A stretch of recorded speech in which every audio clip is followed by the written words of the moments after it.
Bonjour, j'espère que vous allez bien. L'iris, une fleur rustique, vivace et surtout à grand effet hygiène. L'iris asiatique orientale est une plante hybride issue de plusieurs croisements, ce qui nous a donné plusieurs couleurs, le blanc, le jaune, le rose, le rouge et l'orange. Grâce aussi à ces croisements, on a pu obtenir une floraison pour toute l'année, pendant l'hiver, mais en appartement uniquement.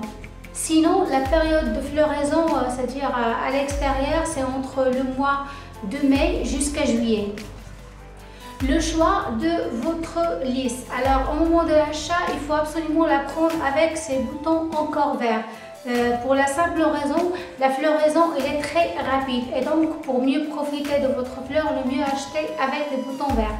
En même temps, il faut faire attention au bas de la plante. Il faut absolument que le feuillage soit vert. S'il est jaune, ça veut dire qu'il a été stocké pendant plusieurs jours, soit dans un carton, soit dans un endroit sans lumière, et ceci va alterner sa floraison. L'iris peut se cultiver en pot comme en plein terre. Alors si vous optez pour la planter en pot, il faut absolument la mettre à côté d'une fenêtre pour bénéficier de lumière. C'est une plante qui aime beaucoup la lumière. Par contre, il ne faut jamais l'installer près d'une source de chaleur, par exemple un radiateur. Pour la mise en pot, le rempotage doit se faire dans un pot percé avec une assez grande couche de billes d'argile pour assurer un bon drainage. Le terreau doit être riche, alors un tiers de terre de jardin, un tiers de terreau pour plantes vertes et un tiers de sable. L'arrosage se fait en général une fois par semaine. Il faut laisser le terreau sécher entre deux arrosages.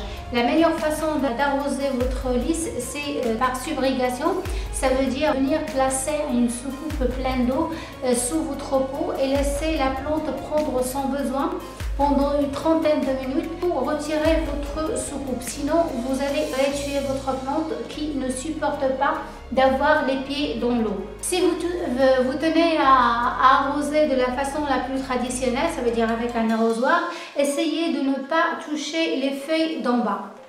L'engrais. En principe, en période de floraison, votre lys n'a pas besoin d'engrais.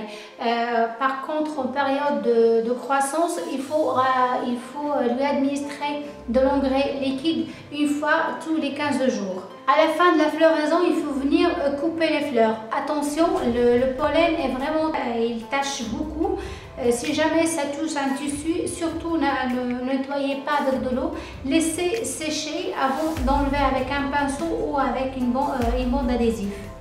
Pour ma part, je vais attendre la fin de la floraison, couper les fleurs et puis planter mon iris dans le jardin.